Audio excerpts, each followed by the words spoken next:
Se paz, saiu estrondoso assim. Paz do Senhor, meus irmãos. Bom dia a todos. Saúdo os irmãos que nos assistem pela transmissão em casa. Que a bondade do Senhor também seja derramada sobre todos. Em nome de Jesus. Convido vocês a abrirem vossas Bíblias no livro do profeta Zacarias, capítulo de número 14.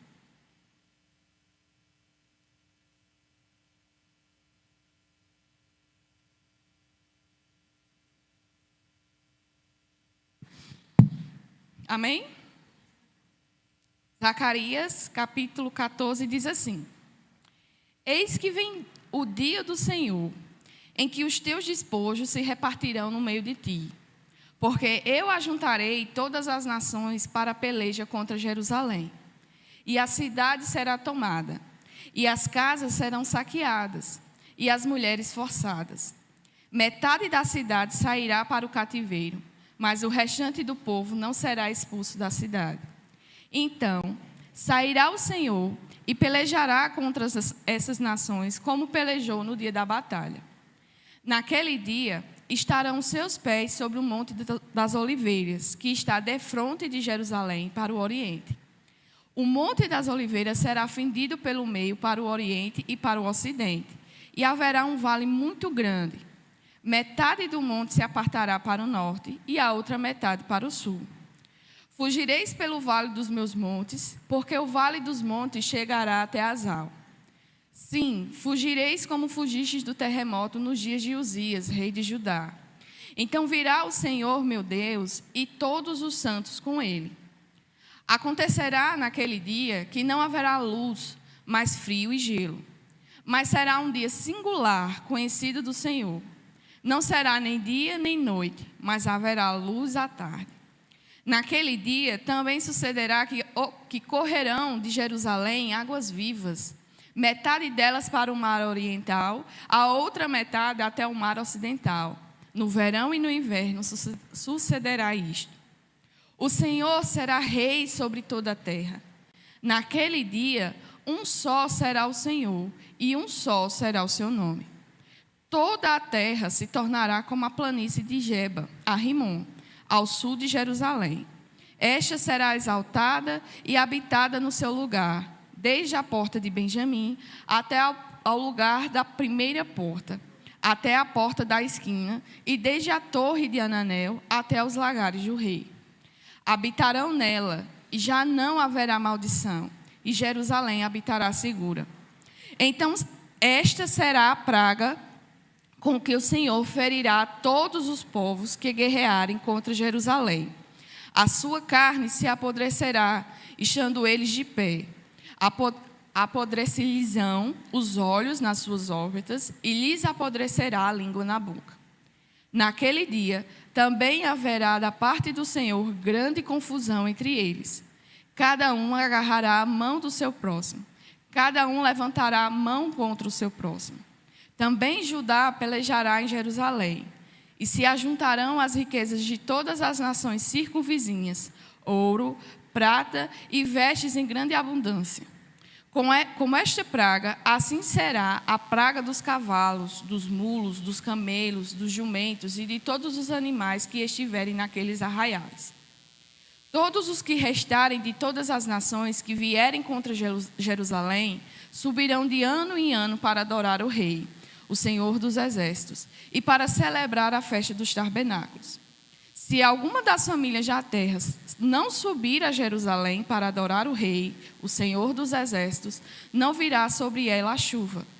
Se a família dos egípcios não subir, nem vier, não cairá sobre eles a chuva. Virá a praga com que o Senhor ferirá as nações que não subirem a celebrar a festa dos tabernáculos. Este será o castigo dos egípcios e o castigo de todas as nações que não subirem a celebrar a festa dos tabernáculos. Naquele dia, será gravado nas campainhas dos cavalos, Santo ao Senhor.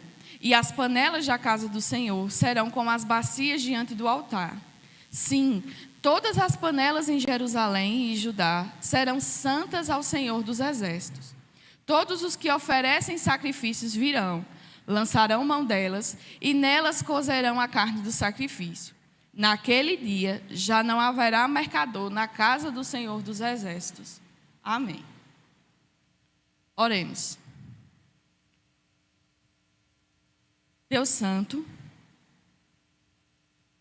grande é o Senhor, e as tuas palavras, elas são inerrantes, eternas, e nos trazem paz e consolo.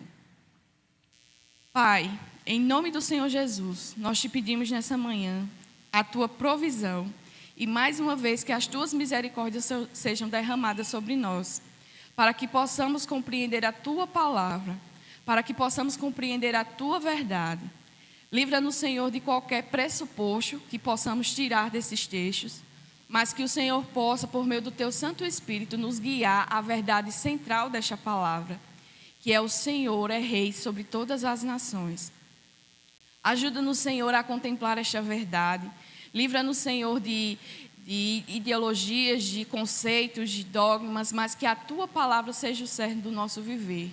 Que não vivamos, Senhor, para nós mesmos, mas que possamos viver, Senhor, para louvor e glória do teu santo nome, conforme a tua palavra nos orienta. Para tanto, te pedimos, ó Deus, em nome do Senhor Jesus, que o Senhor esteja conosco nesta manhã, que as palavras que serão proferidas neste estudo seja para o louvor e glória do teu santo nome, que o teu Santo Espírito nos guie em toda a verdade, para que não haja confusão e para que não haja má interpretação da tua palavra. Ajuda-nos, Senhor, em nome do Senhor Jesus. Amém. Amados, chegamos ao final de Zacarias. Para a alegria de muitos, né? Chegamos ao final do livro. Foram 4, 5 meses estudando, verso a verso, esse livro, né? Confesso que pela demanda eu pensei que íamos até o final do ano, né? Porque eu falo demais, estico demais as coisas, né? Mas graças a Deus o Senhor tem nos dado a graça e a condição de concluirmos esse estudo. E chegamos no último capítulo, e confesso a vocês que é o capítulo mais desafiador do livro. Não somente eu digo isso, mas os estudiosos também que se dedicaram e se empenharam para trazer introduções, para trazer estudos acerca do livro de Zacarias, também relatam essa dificuldade acerca do último capítulo. João Calvino, quando escreveu o seu livro de comentários acerca do livro de Zacarias, quando ele chega no capítulo 14, ele diz que até ali já deu. Daqui em diante, esse capítulo em diante, ele não consegue mais identificar a certeza da palavra do Senhor, a profundidade da palavra, da revelação do Senhor aqui nesta passagem, nesse capítulo. Então, eu gostaria de... Só passar aqui. Então, eu gostaria de fazer uma recapitulação grosseira, certo? Passei demais. Uma recapitulação grosseira acerca dessa segunda parte, esse segundo bloco do livro do profeta Zacarias. Vimos que o livro é dividido em 2 partes. A primeira parte são visões que Deus concede ao profeta, e nessas visões eles têm a palavra de Deus sendo direcionada para o seu contexto, o contexto que eles viviam naquela época, como também relampejos mediante as revelações que iam sendo ministradas, manifestadas, Deus revelava acerca do Messias, revelava o caráter dele, de sua santidade, revelava também assuntos que tratariam de realizações futuras, escatológicas, como também apocalípticas, tá? Quando chegamos nessa segunda parte desse livro, que começa do capítulo 9 até o capítulo 14, que é esse que nós estamos lendo, a visão do profeta é totalmente diferente da primeira parte, do primeiro bloco. Essa segunda parte ela vai ser totalmente voltada para uma revelação messiânica, como também para pontos específicos apocalípticos. Na primeira parte, são relampejos, são versos, são alguns versículos que são destacados isso. Agora, nessa segunda parte, do capítulo 9 até o capítulo 14, é voltada a atenção para o anúncio do Messias que viria, como esse Messias se apresentaria, quem ele era e o que ele representaria para o povo de Deus, também o que acontecerá nos fins dos tempos. Por isso que Zacarias, o livro de Zacarias, como eu já falei desde o início, na introdução do livro, que ele é o livro mais messiânico dentro dos profetas menores, dentro dos 12 livros dos profetas menores. Ele é o mais messiânico e ele é considerado, dentro do estudo do Antigo Testamento, o Apocalipse do Antigo Testamento. Tá certo? A gente pode ver isso em alguns pontos, e aqui, especificamente nessa segunda parte, a gente vê essas declarações de uma forma mais presente. E esse capítulo 14, ele é totalmente apocalíptico, tá certo? O que é que ele vai tratar aqui? Ele vai tratar das coisas que acontecerão no fim. Aquilo que João viu na ilha de Patmos é uma abrangência, é algo mais detalhado e profundo daquilo que Deus revelou a Zacarias. E uma parte nós vemos aqui no capítulo 14. Tá? A cena que o profeta Zacarias vai pintar aqui, no final da sua profecia, é semelhante à que João declara no Apocalipse de João. A última profecia de Zacarias, ela começa com uma visão do retorno de Cristo, a segunda volta de Cristo. E em seguida, nos versículos, seguindo o texto, ele vai acrescentar a realidade do juízo dos inimigos de Deus. O grosso dessas profecias, como vocês podem ver aqui que eu detalhei nos slides, ele concentra-se, a partir do capítulo 9, ele vai se concentrar na vinda do verdadeiro rei. São ações messiânicas, profecias messiânicas, concentra-se na vinda do verdadeiro rei, capítulo 9, versículo 9, sua rejeição pelo povo e o subsequente juízo de Deus sobre Jerusalém, sobre o seu povo, capítulo 11. Acontece então a purificação dos pecados de muitos que olham para aquele que eles rejeitaram. Acontece esse arrependimento e purificação. É relatado no capítulo 13 a morte do pastor, o supremo pastor, e em seguida conclui-se esse bloco, conclui-se o livro então de Zacarias com a segunda vinda de Cristo para julgar as nações, estabelecendo enfim o seu reino de glória. Tá? Então assim nós fechamos o livro de Zacarias e assim ele nos dá relampejos, ele nos dá informações acerca do que acontecerá no fim dos tempos, que João, em Apocalipse, detalha, mesmo que aos nossos olhos a compreensão ainda é um pouco complicada, mas ele detalha bem mais profundamente do que Zacarias aqui. Tá? Então, o tema de guerra e vitória vai atingir a sua fase final. Né? Nós lemos aqui no início do capítulo 14, que eis que vem o dia do Senhor, em que os teus desposos se repartirão no meio de ti.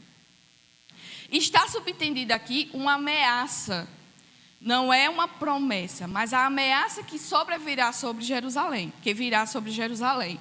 Eis que vem o dia do Senhor. Esse dia do Senhor, ele é bastante estudado, ele é bastante apresentado nos livros proféticos. Desde os profetas maiores até os profetas menores, que são esses que nós estamos estudando, há essa revelação da parte do Senhor ao seu povo sobre o grande dia. E o dia do Senhor representaria justamente a conclusão de toda a sua obra, o ápice de toda a sua criação, que é Cristo voltando e estabelecendo seu reino, que é nos céus, terrenamente também. Tá? De uma vez por todas. Então, esse dia do Senhor, ele representa o dia final, o dia do juízo, o dia que Deus julgará todos os povos. E vale lembrar que esse juízo também virá sobre o seu povo. Biblicamente, desde o Antigo até o Novo Testamento, nós vemos Deus apresentando que o juízo ele não virá somente para com os inimigos, mas o juízo também para com o seu povo. Vai ser esse período em que vai ser purificado o povo de Deus. Vai ser tratado como o povo de Deus. E 1 Pedro, capítulo 4, versículo 17, parafraseando aqui, tá certo? Estou parafraseando o que diz lá. Pedro vai dizer que o julgamento começará pela casa de Deus, pelo povo de Deus. Então, a gente não pode estar na compreensão e entendendo que o julgamento final virá somente para os inimigos. Não, todas as nações, incluindo então o seu povo, também passará pelo juízo de Deus. Antes de dar continuidade, eu quero fazer só um parêntese aqui, tá certo? Eu disse que esse capítulo é o capítulo mais difícil de interpretação. E ele realmente o é. Porque vai tratar de coisas do fim. A palavra profética, as declarações proféticas, o estudo dessa linguagem profética é bastante complicado. Por quê? Por que ele é bastante complicado? Porque, mediante a profecia que é ministrada, nós podemos ter, numa mesma profecia, palavra que será dirigida e acontecerá no contexto, que na mesma sentença haverá palavra que é dirigida para um futuro próximo, e na mesma sentença, na mesma profecia, nós podemos ter palavras que são liberadas para o fim escatológico. Aí a gente precisa ter uma observação maior para entender quando é para ser agora, quando é para um futuro próximo e quando é para o tempo do fim. Uma outra dificuldade que nós temos na interpretação dos textos proféticos é aquela profecia, ela será literal ou ela será figurada? Como a gente vai entender isso? Como é que eu vou compreender e aceitar que aquela profecia ela se cumprirá cabalmente, na literalidade dela? Ou quando aquela profecia ela tem um tratado simbólico, ou seja, são simbologias que refletem ou que remetem a uma realidade que acontecerá, mas não significa que a sua literalidade vai acontecer de fato.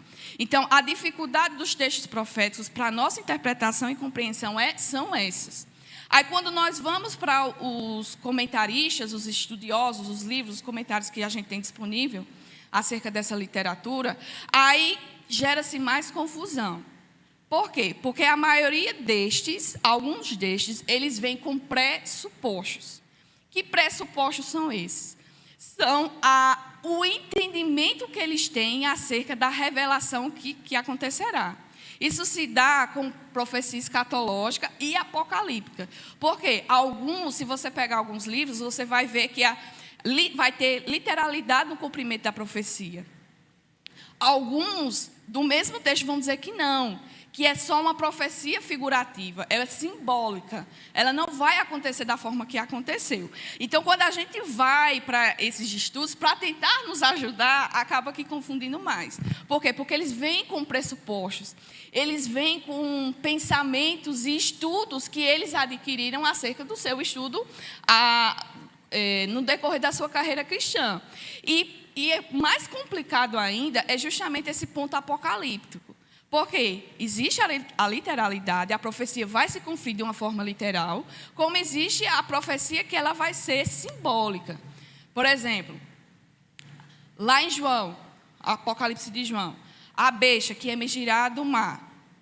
Alguns vão dizer que é realmente uma besta que subirá do mar, do oceano. Outros vão dizer que não, que é uma representação. Aquela besta é uma representação de uma nação, de um povo específico, de um grupo específico, e que o mar de onde ela sairá, porque ela sairá do meio do mundo, o mar representaria o mundo.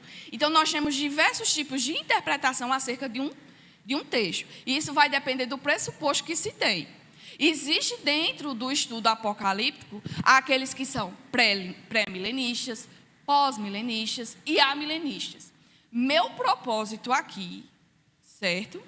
Meu propósito aqui não é dizer, eu sou pós, pré, amilenista. Não, não é isso.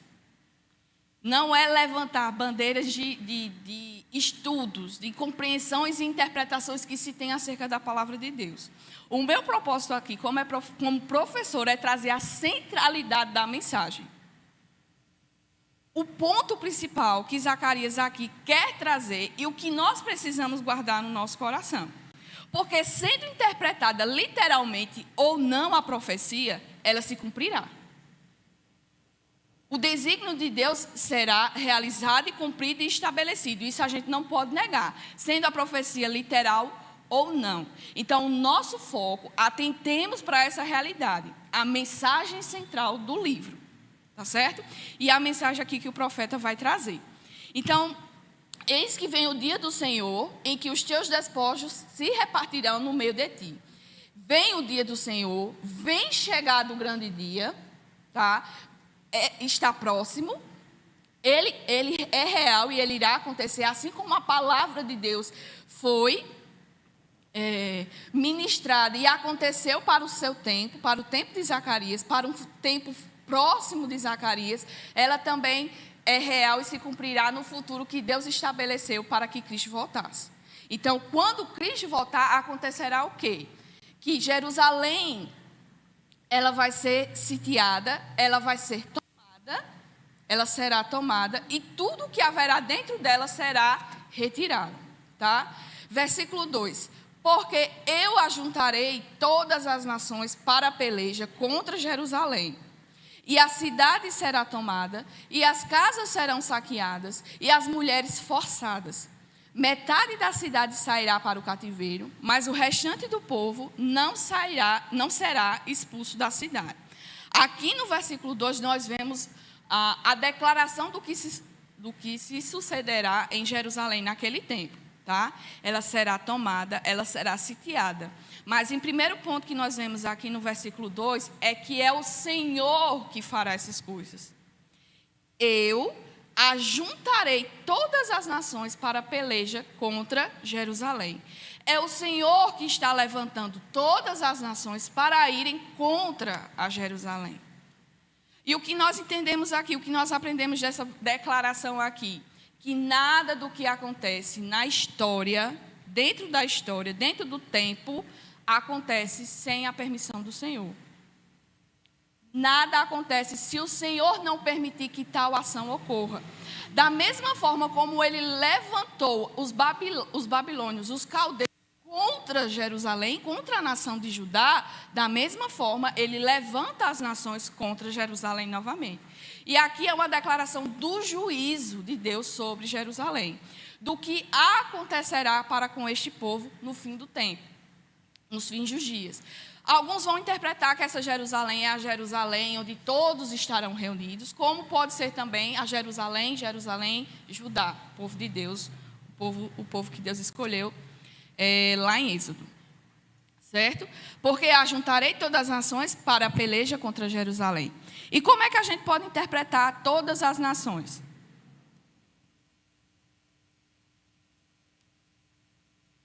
Como é que a gente interpreta isso? Gostaria que vocês falassem um pouquinho.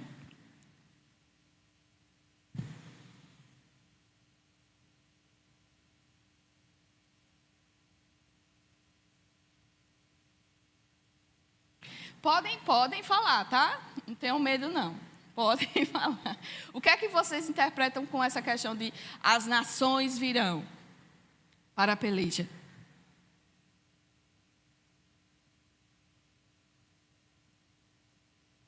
Como vocês estão tão agitados para falar, né? Estão todo mundo desesperado para falar aqui. Deixa eu tomar a voz para que ninguém se perca. Essa ideia de todas as nações é a ideia de um governo mundial unificado, estabelecido, tá? Porque se assim pensássemos de uma forma diferente, seria até irônico todas as nações virem contra Jerusalém, quando seria uma vitória, né? Aterraçadora, né? Será assim, desbaratada de uma forma rápida, e até os despojos que serão repartidos na conquista seria ínfame, seria nada, quando se repartisse ao que fosse conquistado contra Jerusalém.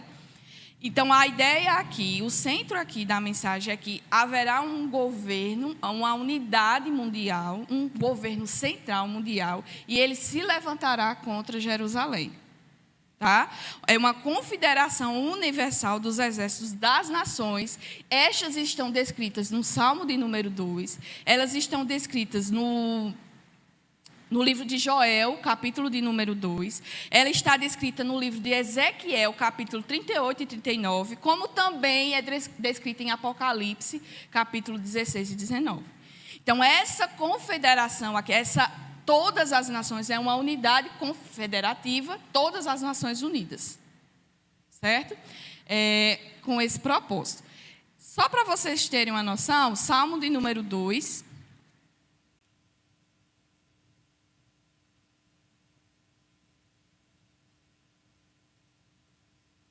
Salmo número 2 diz assim: porque se enfurecem os gentios e os povos imaginam coisas vãs. Os reis da terra se levantam e os príncipes conspiram contra o Senhor e contra o seu ungido, dizendo: rompamos os seus laços e sacudamos de nós as suas algemas.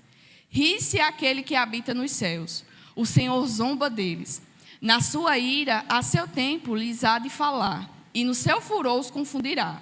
Eu, porém, constituí o meu rei sobre o meu santo monte Sião. Proclamarei o decreto do Senhor. Ele me disse: tu és meu filho, eu hoje te gerei. Pede-me, e eu te darei as nações por herança, e as extremidades da terra por tua possessão. Com vara de ferro as regerás e as despedaçarás, como um vaso de oleiro. Agora, pois, ó reis, sede prudentes, deixai-vos advertir juízes da terra. Servi ao Senhor com temor, alegrai-vos nele com tremor. Beijai o filho para que não se irrite e não pereçais no caminho, porque dentro em pouco se lhe inflamará a ira. Bem-aventurados todos os que nele se refugiam. Amém. Esse salmo é um salmo apocalíptico. Revela o que acontecerá e é uma descrição aqui do que Zacarias tem tratado nesse capítulo 14. Então, Deus se levanta as nações contra Jerusalém, elas vão, tomam a cidade, as casas serão saqueadas, as mulheres forçadas, a ideia de que elas serão estupradas, tá? Forçadas, violentadas, metade da cidade sairá para o cativeiro, ou seja, será exilada parte dos habitantes de Jerusalém, novamente serão retirados do meio da sua terra, da sua parentela, e levadas para longe, e a outra parte ficará e sofrerá castigo, e serão punidos. Aí vem o versículo 3. Então sairá o Senhor e pelejará contra essas nações, como pelejou no dia da batalha. Da mesma forma que é o Senhor que levanta, também é o Senhor que abate. E como é que ele vai abater esse poder dessas nações unificadas? O Senhor vai intervir ao lado do seu povo, como ele pelejou no dia da batalha. Que dia da batalha é esse? Esse dia da batalha, ele traz referência a todas as passagens na Bíblia em que Deus livrou o seu povo quando o povo passava por grande aperto. A gente vê esse dia da batalha, Deus agindo em favor do seu povo, pelejando em favor do seu povo, quando Moisés estava em frente ao Mar Vermelho e Deus miraculosamente abriu para que o seu povo passasse. A gente vê Deus agindo em favor do seu povo, livrando no dia da batalha, quando Josué é levantado para derrubar, destruir Jericó. Miraculosamente, nós vemos a ação de Deus agindo em favor do seu povo. Nós vemos também Deus agindo no dia da batalha, quando Gideão vai lutar contra os midianitas. Nós vemos também Deus agindo em favor do seu povo, quando o rei Josafá enfrenta os exércitos de Moabe e os exércitos de Amon. E quando o rei Ezequias peleja contra os soldados assírios, e um anjo do Senhor mata numa mesma noite 185 mil soldados. Então, da mesma forma como Deus agiu e livrou o seu povo no aperto, Ele está dizendo que no grande dia, no temível dia, Ele se levantará e pelejará em favor do seu povo. De uma forma miraculosa. Por que miraculosa? Para que o homem não pense que foi a sua mão, nem a sua força, nem os seus exércitos, mas é Deus que age sobrenaturalmente, livrando o seu povo dos seus inimigos. Então, essa declaração aqui nós vemos Deus agindo em favor do seu povo. Desde o início da história até no final dela, o Senhor é com o seu povo. Deus sairá e pelejará em favor do seu povo e derrotará os seus inimigos. É assim que nós temos essa declaração aqui. Versículo 4. Naquele dia, aí aqui já começa os traços apocalípticos bem predominantes no texto. Aí referindo-se literalmente aqui à segunda vinda de Cristo. Naquele dia, no dia que o Senhor sairá e pelejará contra as nações, estarão os seus pés sobre o Monte das Oliveiras, que está de frente de Jerusalém para o Oriente. O Monte das Oliveiras será fendido pelo meio para o Oriente e para o Ocidente. E haverá um vale muito grande. Metade do monte se apartará para o norte e a outra metade se apartará para o sul. Tá? Primeira vez que há uma descrição direta do Monte das Oliveiras aqui na Bíblia. Tá? Primeira vez que aparece a descrição do Monte das Oliveiras. É um monte conhecido para vocês? Vocês conhecem esse monte? Já ouviram falar? Onde? Hã? Onde é que vocês viram falar esse monte? Vocês ouviram ontem, não?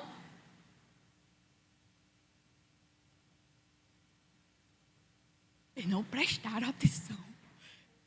Não acredito nisso. Vocês ouviram falar desse monte ontem. Quando Cristo, ressurreto, subiu aos céus. Né? Nós temos essa descrição. Aí aqui começa a confusão de ideias no estudo. E eu não vou entrar em detalhes nisso, porque o meu foco não é esse. Mas o que eu quero o que me é levado o que nos move a prestar atenção é o seguinte. Isso não quer dizer, não está dizendo, e não é uma profecia dizendo que Cristo, da mesma forma como Cristo subiu no Monte das Oliveiras, né, ele vai voltar. Não significa que quando ele vai voltar especificamente no Monte das Oliveiras. Veja que a descrição aqui do versículo é como Deus agirá para salvar o seu povo, certo? Quando a peleja começar a ocorrer entre Cristo e as nações inimigas, o povo precisará se refugiar, se esconder. Quando isso acontecer, Deus abrirá um caminho para que esse povo se refugie e se esconda. Tá certo? Aí vem, essa será uma literalidade do texto, né? Nos fins, quando Apocalipse, né? Tudo mais. Será uma literalidade do texto? Não sabemos. Mas o que nós sabemos de certo é que Cristo livrará o seu povo. Cristo livrará o seu povo. E é isso que nós precisamos ter em mente. Quando Ele vier, Ele abrirá um caminho para que o seu povo escape, para que o seu povo se refugie. Pode ser até que essa representação é a obra de Cristo quando Ele veio. Quando Cristo veio, Ele abriu um caminho onde não havia, Ele é a ponte que nos leva diretamente para a nossa salvação. Possa ser a literalidade como pode não ser. Mas aqui é descrito que nesse Monte das Oliveiras está de frente de Jerusalém. Para isso a gente entender um pouco melhor, a gente precisa conhecer um pouco da geografia de Jerusalém. Não é meu papel aqui da aula de geografia, mas pelo menos para que vocês conheçam geograficamente o ponto onde seria. Tá? Aqui, essa cidade, bem no meio aí, é Jerusalém. Jerusalém no tempo de Zacarias, no tempo de Esdras, de Neemias, tá certo? É a representação gráfica de Jerusalém, tá? Nós temos aqui a cidade de Davi, a cidade baixa, aí ela vai subindo, Ofel, e lá em cima, lá na ponta, é o Monte Moriá, que onde foi construído o templo do Senhor, tá? Que Salomão construiu. Geograficamente, Jerusalém ela está entre duas montanhas, entre dois vales montanhosos. Do seu lado aqui esquerdo, do seu lado esquerdo aqui, está Monte Sião. O Monte Sião. Os que confiam no Senhor são como os montes de Sião, que não se abalam, mas permanecem para sempre. Tá? É o Monte Sião. Do lado direito aqui, nós temos o Monte das Oliveiras. tá? Ele é separado diretamente de Jerusalém pelo Vale do Cedron, à sua direita, e ao sul pelo Vale de Inom. Geograficamente, de uma forma bem simples, para que vocês conheçam, essa é a geografia de Jerusalém. Ela é centrada e é colocada ela é murada entre dois vales montanhosos. Esses vales montanhosos seriam estrategicamente para esconder a cidade caso houvesse alguma invasão e dando uma dificuldade para que os povos inimigos viessem e invadissem. Então, geograficamente e estruturalmente, ela foi assim formada entre essas duas regiões montanhosas justamente para isso, para que haja uma dificuldade caso as invasões aconteçam e ela fica meio que escondida, ela fica meio separada. Quem passa tem uma grande dificuldade para ter acesso a ela. Então, esse Vale do Cedron é o vale que nós vimos na primeira visão de Zacarias, lá na primeira parte do livro, é onde o cavaleiro está entre as morteiras, nesse profundo vale. É um vale bem fundo, que separa Jerusalém do Monte das Oliveiras. Esse Monte das Oliveiras, ele é um monte bastante alongado, 5 quilômetros de comprimento. Ele estende-se desde a norte e sul até a parte norte da cidade. Então, ele é extenso, bastante extenso, tanto em comprimento como também em tamanho. E ele é separado pelo profundo vale de Cedron. Quando Cristo vier, segundo a profecia, os seus pés estarão sobre o Monte das Oliveiras. Quando isso acontecer, segundo a profecia, o monte ele se fendará. Haverá uma fenda. Então, será dividida em parte leste e parte oeste. Esse Monte das Oliveiras. Entendido? Alguma dúvida? Ajudou em alguma coisa? Alguns fizeram assim, outros não entenderam nada. Mas, essa é a compreensão que nós temos dessa revelação aqui. Tá? Não vou dizer que será literal, porque não me foi dado esse conhecimento. Também não vou dizer que ele não acontecerá. O que eu posso garantir a vocês é que Cristo virá e ele livrará o seu povo no dia da peleja. Tá? Fugireis pelo vale dos meus montes, porque o vale dos montes chegará até Azal. Sim, fugireis como fugistes do terremoto nos dias de Uzias, rei de Judá. Então virá o Senhor, meu Deus, e todos os seus santos com ele. Mais uma prova de que é a segunda volta de Cristo que está sendo declarada aqui. Por quê? Porque está dizendo que quando o meu Deus, Zacarias relata que o seu Deus voltará com os seus santos. E isso nós temos veementemente focado tanto no livro do Apocalipse, João, como nós temos Tessalonicenses, como nós temos Pedro também destacando que quando Cristo voltar, os santos que morreram e que estão com ele, voltará também em toda a sua glória, fazendo parte de toda a corte real do Senhor. Certo? Então, aqui, mais uma vez, declara e destaca que o que se trata aqui é da segunda volta do Senhor. Acontecerá naquele dia que não haverá luz mais frio. Perceba que desde o versículo 4 nós temos pontos apocalípticos aqui sendo destacados. Se vocês prestaram atenção na introdução do livro, eu falei o que é que cita, o que é que caracteriza pontos apocalípticos, o que seria característico da literatura apocalíptica. É justamente essa ideia de movimento, de cataclismos, de catástrofes acontecendo, como também de coisas sobrenaturais que irão acontecer. A primeira coisa sobrenatural que virá não é um terremoto, é a divisão, um monte será partido ao meio. Não porque um terremoto, mas porque Cristo veio. A segunda declaração que nós temos aqui dessa literatura apocalíptica é porque aquilo que é natural a nós hoje deixará de existir. No que sentido? Os astros. Ele está dizendo que não haverá luz, mas frio e gelo. Quais são os elementos que trazem luz de uma forma natural para o universo? Sol, as estrelas, né? A lua refletindo a luz do sol, são elementos que trazem pontos de luz para a sobrevivência do universo e tudo mais. Só que quando ele voltar, as coisas deixarão de existir. Aquilo que reflete a luz para nós hoje se congelará. Quando ela congela, ela vai perder o seu brilho, porque não há mais utilidade, não terá mais funcionalidade para ela. Mas frio e gelo, dando a ideia de que será congelado. Congelado perderá a sua intensidade, perderá o seu brilho. Mas será um dia singular, conhecido do Senhor. Ele será um dia singular, é um dia diferente dos outros dias. Não é um dia como nós levantamos, dormimos, e é um dia que vai se seguindo após o outro, mas será um dia diferente. Um dia que trará uma realidade diferente. Como? Geograficamente, pode ser que as coisas mudem.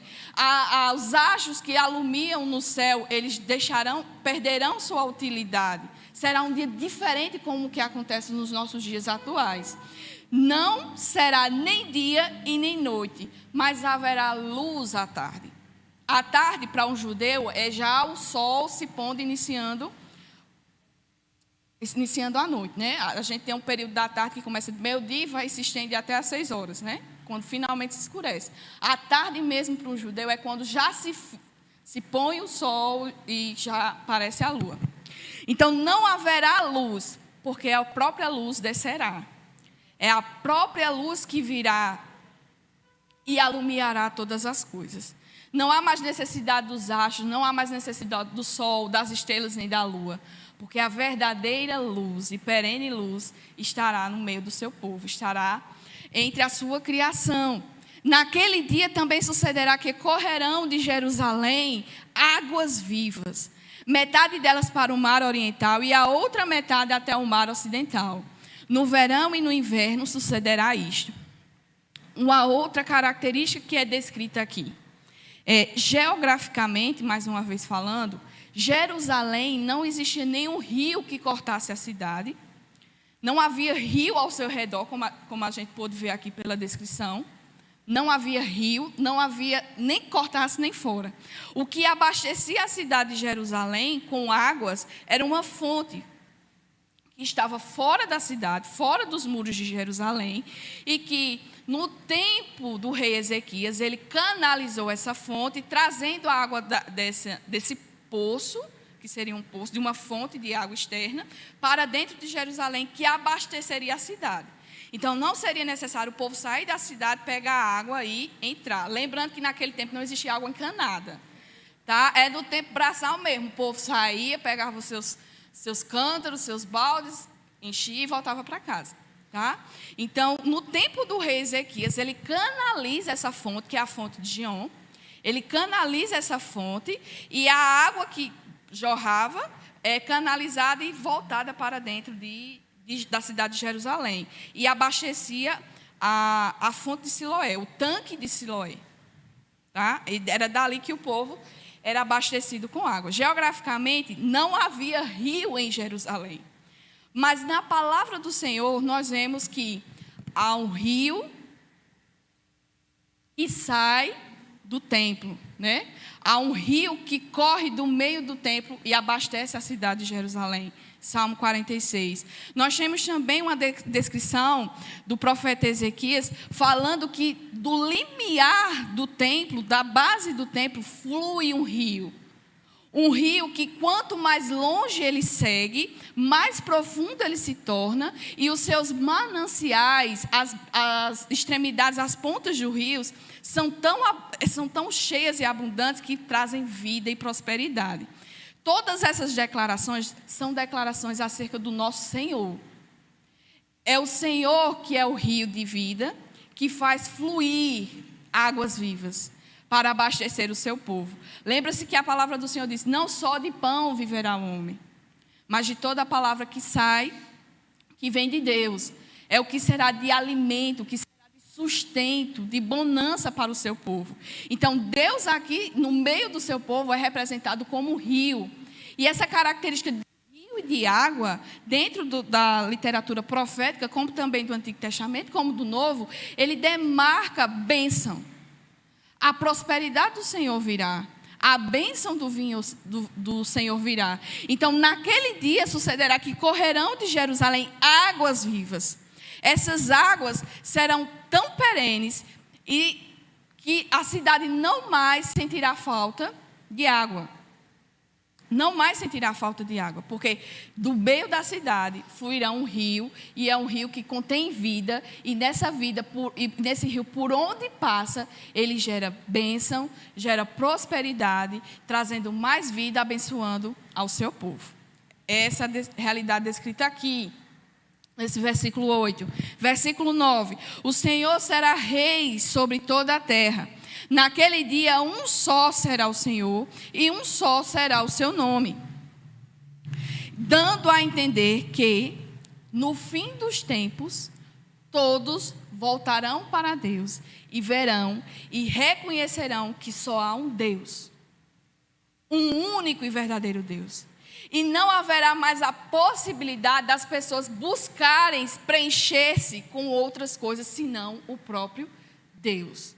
Deus será revelado, a manifestação de Deus será tamanha e real que todos verão. E se concretizará o que está em Apocalipse. Diante dele todo olho verá, todo joelho se dobrará e reconhecerá que só ele é o Senhor. Somente ele é Deus.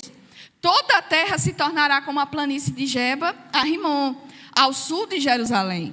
Esta será exaltada e habitada no seu lugar, desde a porta de Benjamim até o lugar da primeira porta, até a porta da esquina, e desde a torre de Ananel até os lagares do rei. Para a gente entender isso, mais uma vez, geografia. Tá? Aqui é um mapa da cidade de Jerusalém nos tempos de Esdras e Neemias. Tá? Esse mapa aqui do lado esquerdo de vocês é uma visão máxima, tá? A cidade, esse delineado preto que nós temos por fora é a cidade Jerusalém moderna, no que ela se encontra hoje, tá? Qual é a cidade de Jerusalém no tempo de Esdras e Neemias? É o que está circundado aí de amarelo. Aí, fazendo um recorte dessa imagem, para ficar mais abrangente, nós temos essa parte amarela aqui, circundada de amarela, como a Jerusalém, nos tempos de Esdras e Neemias. Quando Neemias vem, na terceira e última caravana, com o povo de Deus para Jerusalém, ele vem com o propósito de reconstruir os muros da cidade. O templo levou mais de 2 anos para ser reconstruído. Neemias reconstrói o muro de Jerusalém em apenas 57 dias. Todos os muros são reconstruídos. Todo muro é reconstruído. E em Neemias nós temos a descrição dessa construção. E nós temos também a declaração das portas que foram colocadas na reconstrução desse muro. Lá em Neemias, você olha lá, você vê bem direitinho. Nós temos as portas que foram colocadas de forma estratégica. Dentro dessa descrição aqui de Zacarias, a torre de Ananel, ela está acima, na parte mais ao norte da cidade, no extremo do muro da cidade. E os lagares do rei estão aqui embaixo, logo nas entradas da cidade.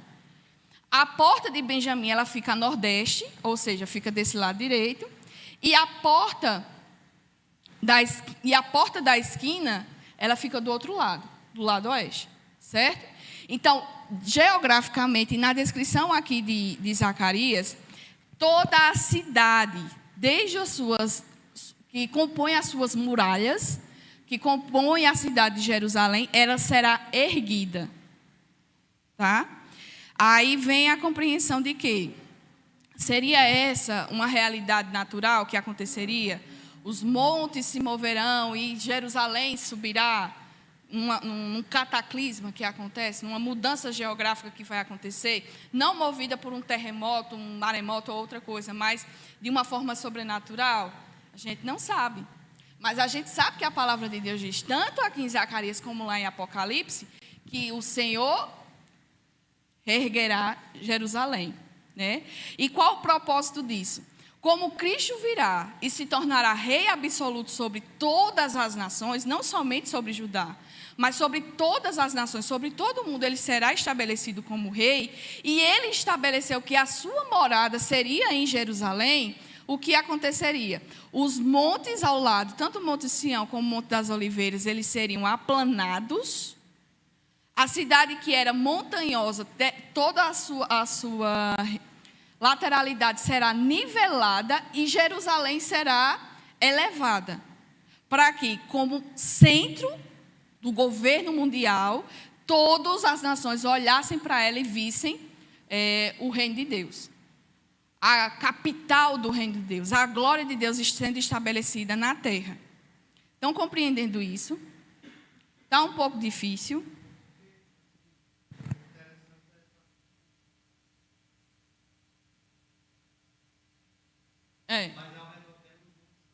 São maiores, exato. Isso. De forma alguma. Vai fazer ao contrário. Aquilo que servia de proteção para a cidade será aplanada. A terra será aplanada. Olha, toda a terra se tornará como a planície de Gebe e Rimon. Essa localidade é ao sul de Jerusalém e ela vai se tornando, porque naturalmente, geograficamente, essa localidade de Jerusalém é toda montanhosa. A gente vê que a cidade é construída e estabelecida entre regiões montanhosas. Então, ao sul da cidade, quando vai descendo para o deserto de Negueb, ela vai se tornando planície. Ela vai se tornando planície. Aí o que Deus está dizendo aqui? Que quando o seu reino for estabelecido, não precisará mais de proteção à cidade, porque o seu rei estará lá. Lembram da profecia que o Senhor diz, na visão lá na terceira visão de Zacarias, que ele seria como um muro de proteção em Israel? Atribui-se a essa realidade também. É uma profecia para aquele tempo? Se concretizou? Concretizou, mas também é uma extensão do que acontecerá no futuro. O próprio Senhor será a proteção da sua cidade. Não que precise mais, porque quando o reino de Deus for estabelecido, não haverá mais inimigos, porque eles serão destruídos. Mas a realidade é que a cidade ela será elevada para que todas as nações olhem para ela e vejam que há um Deus. Vejam que há um rei soberano sobre todas as coisas e que é ele que rege e controla todas as coisas. Esta é a função, a necessidade de Jerusalém ao ser erguida, para que todos vejam que há um rei, que há um Senhor e que governa sobre todas as coisas. Tá? Então, habitarão nela e já não haverá maldição. Jerusalém habitará segura. Quando essa Jerusalém for restabelecida, a verdadeira Jerusalém, a Jerusalém do povo de Deus for estabelecida aqui na terra, tá? Quando acontecer isso, quando ela for estabelecida, não haverá maldição, representando que não haverá mais pecado no meio do povo. Porque a maldição do Senhor era sobre aqueles que pecam contra Ele, contra aqueles que quebram a aliança. Quebrando a aliança viria a maldição. E aqui há um relato dizendo que quando todas essas coisas se estabelecerem, quando Cristo voltar, não haverá maldição, será extirpado também todo o pecado. Todo o pecado não mais existirá. Portanto, não haverá mais maldição. Então, não há necessidade de temer, porque não haverá mais juízo para com o povo. Versículo 12. Aí nós vemos então a queda dos inimigos de Deus. Como eles serão destruídos? Esta será a praga com que o Senhor ferirá todos os povos que guerrearem contra Jerusalém. A sua carne se apodrecerá, estando eles de pé, apodrecer-lhes os olhos nas suas órbitas, e lhes apodrecerá a língua na sua boca. Virá uma praga que o Senhor trará. Assim como o Senhor trouxe a praga no Egito, para manifestar o seu poder, a praga acontecerá também e destruirá os seus inimigos. Veja o que acontecerá. A carne será apodrecida, estando eles ainda vivos, estando eles ainda de pé, sua carne se tornarão podres. Também se tornarão podres os seus olhos, ainda nas suas órbitas. E lhes apodrecerá também a língua na sua boca. A fala dele será afetada, a visão dele será afetada, como todo o seu corpo em sua totalidade serão afetadas. Naquele dia também haverá da parte do Senhor grande confusão entre eles. Assim como Deus livrou o seu povo, quando Ezequias orou ao Senhor e Deus livrou de uma forma sobrenatural contra o exército assírio, onde todos matavam-se mutuamente. Da mesma forma como no tempo de Gideão, quando Deus atingiu o meio do povo estrangeiro, o povo inimigo de Deus, e eles mataram-se mutuamente, assim acontecerá nesse tempo. Eles serão tão atordoados, eles estarão tomados pela praga e eles se matarão mutuamente. Cada um atingirá o seu companheiro de guerra. Porque o Senhor fará isso. O Senhor trará a praga, irá trazer a praga. O Senhor irá confundi-los à sua mente. Cada um agarrará a mão do seu próximo. Cada um levantará a mão contra o seu próximo. Também Judá pelejará em Jerusalém. E se ajuntarão as riquezas de todas as nações circunvizinhas. Judá aqui pelejará em Jerusalém não significa que o povo era inimigo, né? Aqueles que não estavam ainda em Jerusalém, aqueles que fazem parte do povo de Deus também pelejará contra os inimigos. E se ajuntarão as riquezas de todas as nações circunvizinhas, ouro, prata e vestes em grande abundância. Veja que tamanha ironia acontecerá com os inimigos de Deus. Eles morrerão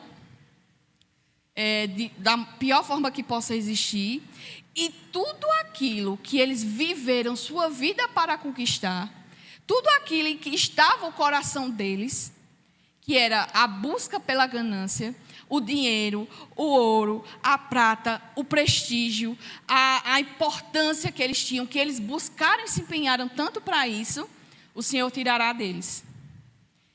Mostrando que as ações deles são totalmente inúteis. Porque aquilo que eles buscam, se esforçam para ter, de forma que não convém, o Senhor virá e tirar deles de uma vez só. Vejam a ironia que contém o texto aqui. E aqueles que não viveram para buscar estas coisas, ou seja, aqueles que viveram para agradar o seu Senhor, serão merecedores de tudo isso. O Senhor tirará dos seus inimigos e dará ao seu povo. Dará ao seu povo. Como esta praga, assim será a praga dos cavalos, dos mulos, dos camelos, dos jumentos e de todos os animais. O juízo do Senhor também atingirá os animais. Por que atingirá os animais? Esses animais aqui descritos são os animais que eram usados para a guerra. Cavalos, jumento, e eram animais utilizados para transporte. Dando a entender de que a praga que acometeu o ser humano, os inimigos de Deus, também atingirá os seus animais, para que não haja um meio pelo qual eles possam fugir. Não tem como fugirem, porque a praga se estenderá até as possessões de vocês. Os cavalos que vocês usam para guerrear serão acometidos dessa doença, ou as mulas, os jumentos, tudo aquilo que você possa utilizar para tentar fugir, será em vão, porque eles também serão acometidos por tamanha praga. Este é o juízo que virá contra os inimigos de Deus. Aqui nós vemos Zacarias, mesmo que de uma forma mais singela, mas há uma descrição do que acontecerá aos inimigos de Deus no grande dia. É assim que eles serão destruídos. Na segunda parte desse versículo, desse capítulo, nós temos a glória futura da cidade de Deus aqui na epígrafe do livro, mas ela vai relatar a queda dos inimigos, a exaltação do seu povo. Nós vimos dos versículos 12 a 15 o julgamento, o que acontecerá com os inimigos de Deus. Agora, do versículo 16 a 19, nós temos o reino sendo estabelecido de uma forma plena. Quando Jesus voltar, todas essas coisas acontecerão, os seus inimigos serão destruídos e o reino de Deus finalmente será estabelecido. E como acontecerá, o que será marcante nesse reinado do nosso Senhor? Uma coisa que eu gostaria de destacar aqui, nesses versículos 16 a 19, é o seguinte. A gente não pode perder de vista que esse profeta, ele está no tempo da antiga aliança. Tá certo? Ele é um profeta do Antigo Testamento, então ele está vivendo e tem como base central a aliança antiga. Que é a aliança antiga, a aliança que Deus fez com o seu povo no Monte Sinai, que reestabeleceu novamente com Davi e que foi reafirmada quando o povo voltou do exílio. Tá? Então, nós temos o povo ainda vivendo com base na antiga aliança. Então, quando esses versículos aqui são proferidos, ele está dizendo que a salvação é permanente para o povo, porque eles obedecem os ritos do Antigo Testamento, tá? Mas a gente não pode esquecer do ponto de vista de que eles estão vivendo a base da antiga aliança. Cristo ainda não veio, Cristo ainda não foi morto, Cristo ainda não foi assunto aos céus, então não há a nova aliança sendo estabelecida aqui. Mas uma coisa que eu quero trazer bem claramente é que a interpretação literal não pode ser aplicada aqui nesses versículos. Por que não pode? Porque eles estão ainda debaixo da antiga aliança. Quando ele diz assim, que o futuro rei, a nação será estabelecida, o reino será estabelecido conforme os rituais da antiga aliança, tá? Então, quem admite essa literalidade terá que admitir que o templo será reconstruído e que os rituais de sacrifício serão estabelecidos. Só que bem sabemos, como povo agora da nova aliança, nós bem sabemos que toda a antiga aliança, ela foi completa, realizada e concretizada em Cristo Jesus. Tá certo? Então, uma volta a esses ritos, ele não seria um avanço, ele seria um retrocesso. E para nós seria uma declaração de que a obra de Cristo não foi tão perfeita assim, porque se é necessário que no futuro se volte aos rituais antigos, então Cristo morreu, mas foi para aquele povo, mas quando ele voltar de novo é outra realidade. Não. A aliança que Cristo fez com Deus e que consequentemente nos abrangeu, ela é eterna, perene e não há contradição, tá certo? E ela se dará até ele voltar. Essa é a realidade. A mensagem central da Epístola dos Hebreus, se vocês lerem Hebreus, já leram ou vão ler, a mensagem central do livro é que Cristo Jesus, ele é melhor e maior do que os profetas. Cristo é maior do que Moisés. Cristo, ele é maior do que Arão. É maior e melhor do que Josué. O sacrifício que Cristo ofereceu, ele é melhor e maior do que todos os sacrifícios a qual Deus pediu para que o seu povo cumprisse e dos sacrifícios judaicos que eram necessários ser realizados. A nova aliança no sangue de Cristo Jesus, ele é superior à antiga aliança. Temos Cristo e ele é suficiente. Temos Cristo e ele nos basta. Diante dessa realidade, voltamos para o texto e entendemos que essas descrições aqui são porque eles têm a mente na antiga aliança.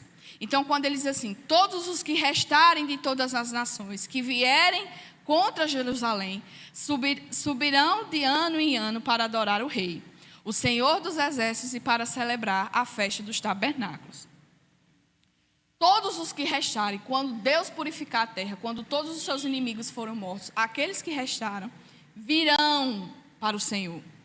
Eles também serão alcançados, eles serão salvos, ou já eram salvos, né? E estão se cumprindo aqui a palavra. Então eles virão e eles subirão de ano em ano para adorar o rei. Era liturgicamente que o povo de Deus subisse anualmente para celebrar o dia da expiação. Só que antes do dia da expiação, havia o dia da festa dos tabernáculos. Gente, tá chato para vocês? Tá dando para compreender isso? Estou perguntando porque são coisas que nem todos têm o conhecimento. Aí, às vezes, a gente se perde no sentido e você não volta mais porque você perdeu o fio da meada. Certo? Mas está claro para vocês isso? Está compreensível isso para vocês? Tá? Então, a festa dos tabernáculos, ele precedia, era uma festa de 7 dias, que também já foi destacada aqui, eu já falei sobre isso com vocês. Era uma festa de 7 dias, onde o povo saía das suas casas e habitavam durante 7 dias nas tendas que eram construídas ou fora das suas casas ou nos tetos de suas casas. Eles saíam das suas casas, moravam nessa tenda durante 7 dias. Tá? Isso era um memorial para eles, para relembrar do tempo em que eles viveram em peregrinação no deserto. Tá? Então, quando acontecia essa festa dos tabernáculos, 7 dias, com mais 7 dias para frente vinha o dia da expiação, que era o principal festa a ser celebrada no meio de Jerusalém. Tá? Então, quando tinha o período da festa dos tabernáculos, eles obrigatoriamente faziam isso. Seguiam depois dessa festa até Jerusalém para fazer o dia da expiação, que era o dia anual em que o sumo sacerdote entrava na presença do Santo dos Santos e oferecia sacrifício em favor do pecado de todo o arraial, de todo Israel. Tá? Então, isso aqui é um rito que era exigido para que o povo, de forma agradável, adorasse ao Senhor. Tá? Se alguma das famílias da terra não subir a Jerusalém para adorar o rei, o Senhor dos exércitos não virá sobre ele a chuva. Então, aquelas que não subirem, aquele povo que não subir para adorar o Senhor, Deus tirará a sua bênção. Porque a chuva é uma representação da bênção do Senhor, do benefício, do favor, da benevolência do Senhor para com o povo. Se aquele povo não subir e adorar a Deus, Deus retirará suas bênçãos do meio do povo. Aí ele faz um destaque aqui para os egípcios. Se a família dos egípcios não subir, nem vier, não cairá sobre ele a chuva. Virá a praga com que o Senhor ferirá as nações que não subirem a celebrar a festa dos tabernáculos. O povo egípcio, ele não dependia da chuva para ser um povo próspero, porque eles eram abençoados pela prosperidade que o rio Nilo favorecia a eles. Independente se o ano fosse bom de chuva ou não, eles não eram abalados, porque o rio Nilo trazia esse sustento, essa segurança para eles. Aí aqui o texto está dizendo que mesmo que o Egito não suba e as chuvas cessem sobre eles, mas virá a praga. A mesma praga que acometeu os inimigos virá sobre eles. Tá? Aos que não subirem a celebrar a festa dos tabernáculos. Este será o castigo dos egípcios e o castigo de todas as nações que não subirem a celebrar a festa dos tabernáculos. Aí você olha para mim e me pergunta assim, mas o que é que isso tem a ver com o futuro apocalipse? Já que quando essas coisas se estabelecerem, não será um retrocesso. O povo não voltará a cumprir os rituais judeus, nem os sacrifícios que Deus havia estabelecido para com o povo ainda no deserto, no Êxodo. Aqui o foco principal que nós precisamos atentar é que o reino será estabelecido, Deus será o seu rei, o povo reconhecerá, todas as nações reconhecerá que Ele é o único e verdadeiro Deus e Rei sobre todas as nações, e consequentemente eles virão para adorar ao Senhor. Tá? Aqueles que não virão para adorar, eles serão punidos, eles serão exterminados. Por quê? No mundo, você querendo ou não, só existem dois tipos de pessoas. Os que amam e adoram o Senhor e os que são contra Ele. É o que nós vemos aqui. No mundo, só existem dois tipos de pessoas. Os que amam e adoram o Senhor e os que se levantam contra Ele. Aqui está dizendo que aqueles que amam ao Senhor, virá e o adorará. Seja Ele ainda no céu, seja já o seu reino estabelecido na terra. Aqueles que não virão, que não adorarão, serão destruídos. Para que finalmente fique apenas o povo de Deus. Seja apenas o povo de Deus. E essa última parte aqui, desse segundo bloco, tem também relação com a última parte do primeiro bloco. Capítulo 8, dos versos 20 a 23, vai dizer: ainda sucederá que virão povos e habitantes de muitas cidades, e os habitantes de uma cidade irão a outra, dizendo: vamos depressa suplicar o favor do Senhor e buscar ao Senhor dos exércitos. Eu também irei. Virão muitos povos e as poderosas nações buscar em Jerusalém ao Senhor dos exércitos e suplicar o favor do Senhor. Assim diz o Senhor dos exércitos: naquele dia sucederá que pegarão 10 homens de todas as línguas das nações, pegarão sim na orla do veste de um judeu e lhe dirão: iremos convosco, porque temos ouvido que Deus está convosco. Tem uma relação. Todos os povos virão e adorarão ao verdadeiro rei, porque sabem e reconhecem que Ele é o verdadeiro Deus e o único rei sobre todas as nações. Amém, meus irmãos? Concluindo o livro, então, nós temos versículo 20 e 21. Naquele dia será gravado nas campanhas dos cavalos: Santo ao Senhor.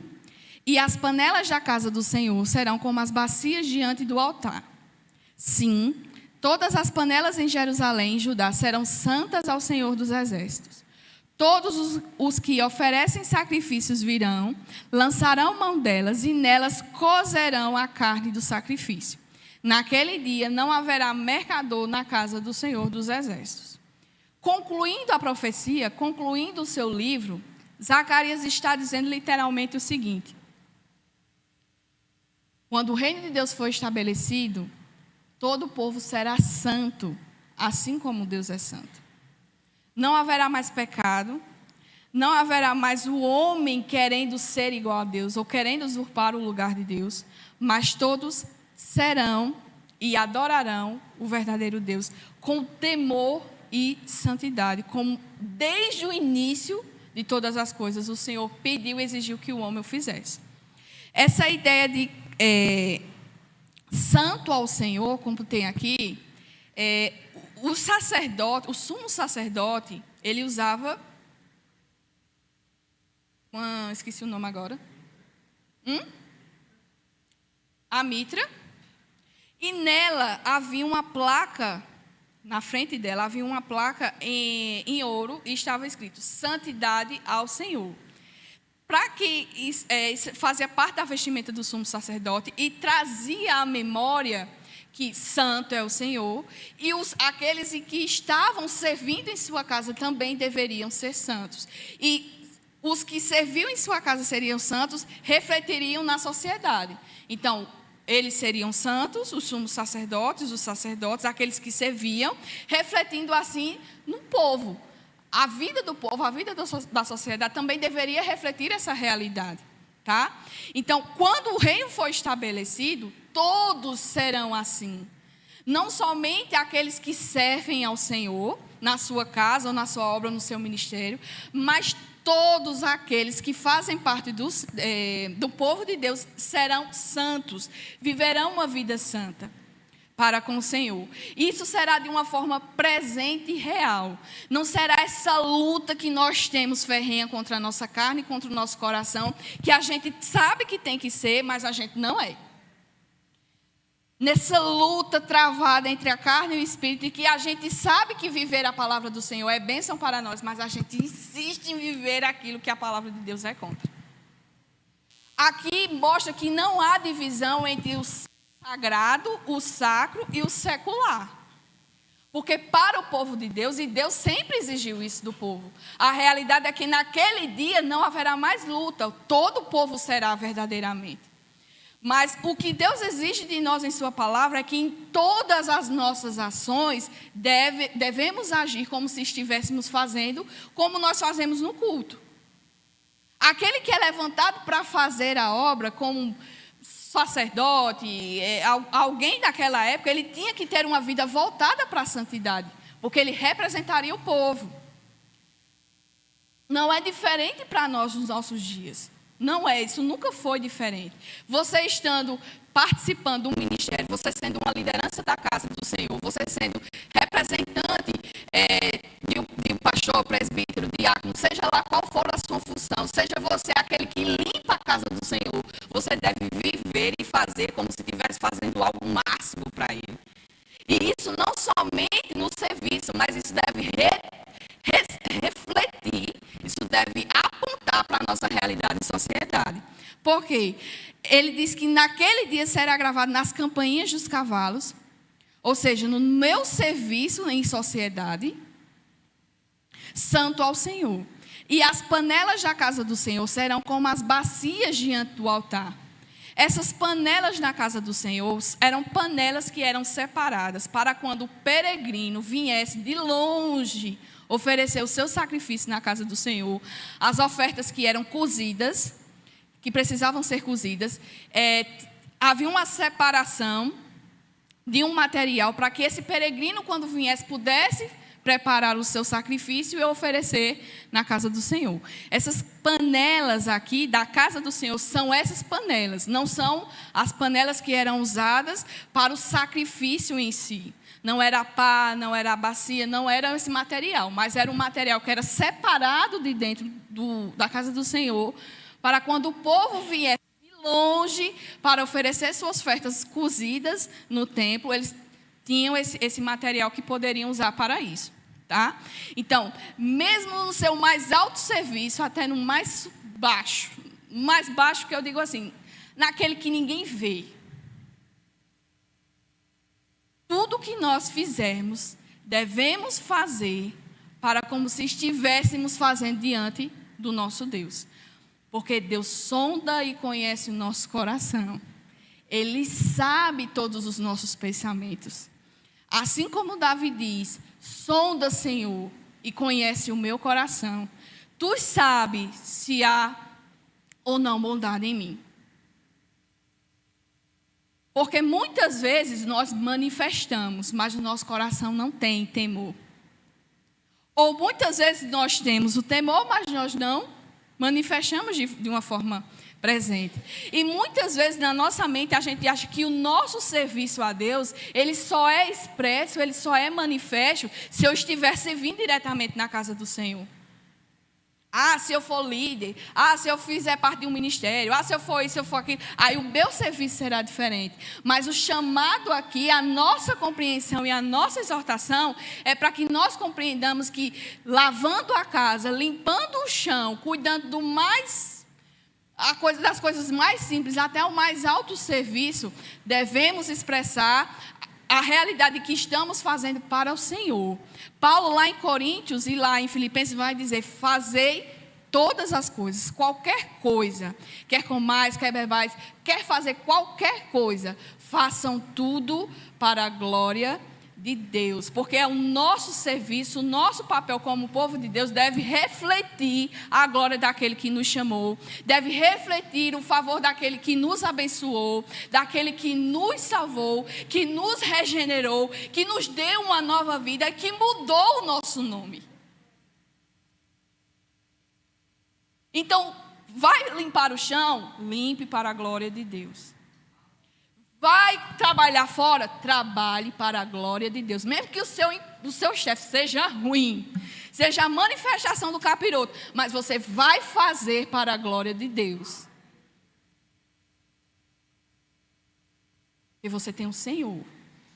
E você deve viver para a glória dele. Então, todas as nossas ações devem ser voltadas para a glória e demonstrar que o Senhor é nosso Deus e que nós fomos chamados para uma vida diferente deste mundo.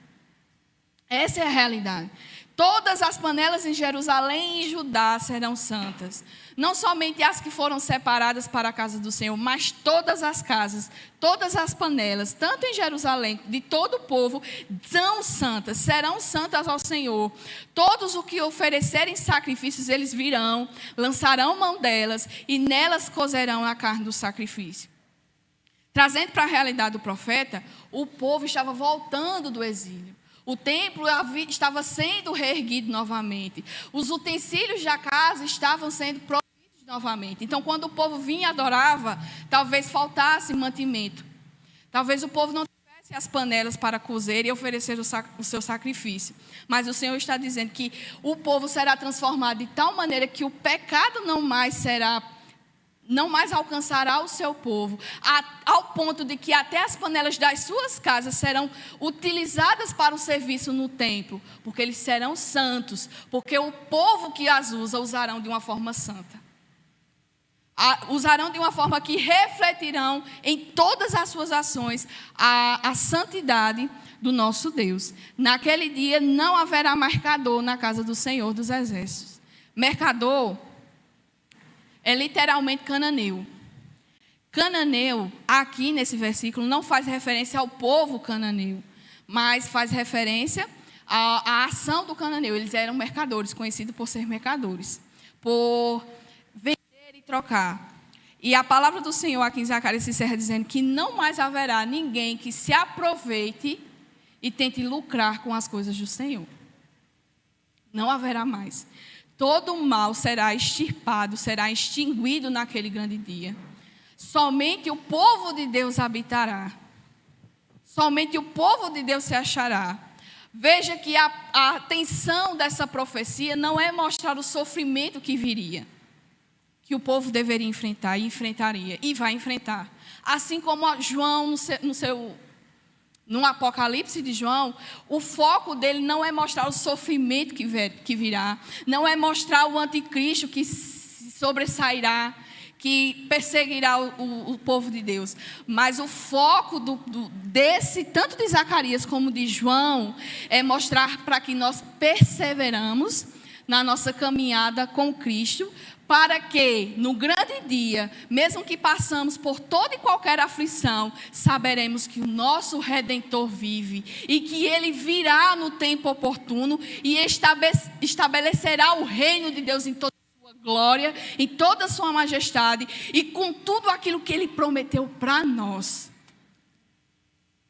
A glória de Deus será manifesta para nós, não porque as ruas serão de ouro, mas porque todo choro será exterminado. Não haverá mais choro. Haverá uma alegria indizível, porque estaremos na presença do nosso Deus, da verdadeira luz que ilumina toda a cidade, como todo o universo. A nossa alegria, ela é indizível, porque ela não se compraz nas coisas terrenas. A nossa alegria ela é indizível, porque nós nos achegamos a Deus. Ele virou o seu rosto ao nosso favor. Ele virou-se para nós e nos salvou. Por isso que a nossa alegria será essa. Não importa, meu irmão. Não importa o que você venha a passar, o que você virá a passar. O que importa é você permanecer firme e saber que as promessas de Deus, Deus é fiel para cumprir cada uma delas. E no final, não haverá mais choro, não haverá mais dor, porque estaremos mediante e cearemos com o nosso Deus, para louvor e glória do nosso Senhor. Meus irmãos, concluímos, para a glória de Deus concluímos, né?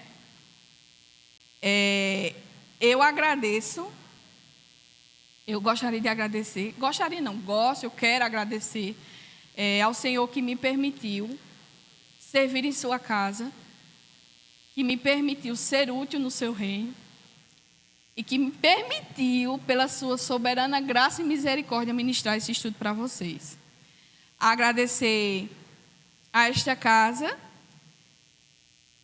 Na verdade, não é nem agradecer, eu gostaria de louvar a Deus por esta casa, por ela permitir que o seu povo conheça a sua palavra, por não livrar nem impedir que ela conheça a palavra do Senhor.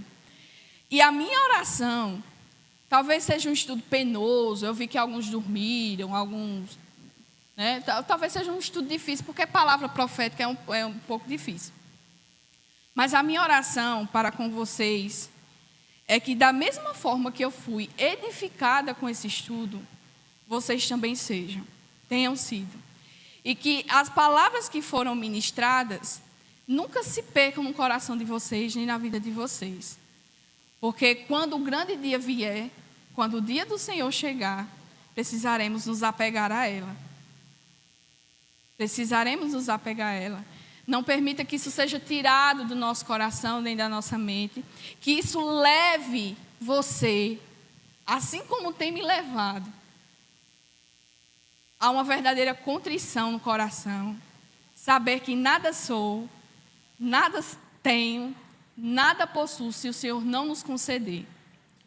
Tudo que temos, tudo que somos, até a nossa salvação vem do nosso Senhor, não vem de nós. Por isso, toda a sua palavra, ela tem um propósito final, a glória do Senhor. E que esse estudo não tenha sido diferente para com vocês. Tenham levado vocês a reconhecer a glória do nosso Deus. Eu agradeço em nome do Senhor Jesus.